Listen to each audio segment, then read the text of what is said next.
কন্টেন্টও তৈরি করে থাকেন। ভাইরাল হওয়া ওই ভিডিওটি নাটকের শুটিংয়ের ফাঁকে মজার ছলে নিজের জন্য তৈরি করেছিলেন তিনি।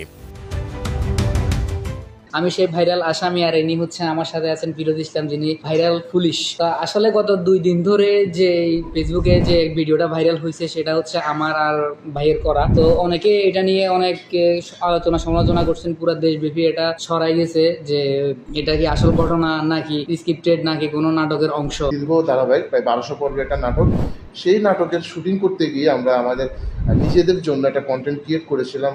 সেই কন্টেন্টটাই আসলে হঠাৎ করে ভাইরাল হয়ে যায়। এটা আসলে কোনো সিরিয়াস কোনো ঘটনা না, সিরিয়াস কোনো ইস্যু না, এটা স্ক্রিপ্টেড।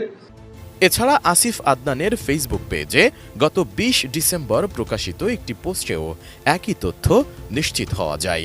সুতরাং নারী পুলিশের দিকে তাকিয়ে আসামির হাসি দেওয়ার ওই ভিডিওর ঘটনাটি সম্পূর্ণ